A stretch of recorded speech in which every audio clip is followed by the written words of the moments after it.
இங்கே இருக்கா மாடு இங்கே இருக்கா எங்கெல்லாம் முடிஞ்சிருக்கும். இங்கே இருக்க இந்த மாதிரி கொட்டாய் மாதிரி போட்டுருக்கோம்க்கா. கீத்துலாம் கொண்டாந்து எல்லாம் கொட்டாய் மாதிரி போட்டு வச்சுருக்கோம். மாடு வந்து படுத்தாக்கா கிடக்குது. இங்கே மாடு போன புண்ணாக்கெல்லாம் கொடுத்தா திங்கிருக்கா. இங்கே பாருங்கக்கா, மாடு வந்து புண்ணாக்கெல்லாம் கொடுத்தோம்னா புண்ணாக்கு தவிடு எது கொடுத்தாலும் திங்கிதுக்கா. அதெல்லாம் திங்கிதுக்கா மாடு. ஆனால் ஏந்திக்க முடியுதுக்கா. அதாக்கா அதனால் ஒன்றும் தெம்பு இல்லாமல் மாரி அப்படி இருக்குக்கா. அந்த மாடு முட்டுனதில் எதை என்ன தான் ஆச்சுன்னு ஒன்றும் தெரியல. இங்கே பாருங்கக்கா, மாடு செரஞ்சி கீழே குழண்டு வெறும் புண்ணாக இருக்குக்கா மாட்டுக்கு.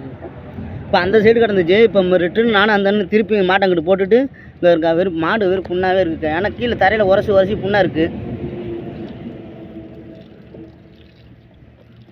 ஆனால் மாடு புண்ணாக்கெல்லாம் கொடுத்தா திங்கிதுக்கா. புண்ணாக்கு தவிடெல்லாம் கொடுத்தா அதெல்லாம் இருங்க, அதெல்லாம் சாப்பிடுதுங்கக்கா. பா இப்போ ஜேஜிபி வந்துகிட்டு இருக்குக்கா. இப்போ ஜேஜிபி வந்துட்டுருக்கு. நாங்கள் இது என்னென்னு முடிவு ஒன்று பண்ணிவிட்டு உங்களுக்கு கூப்பிட்றோக்கா.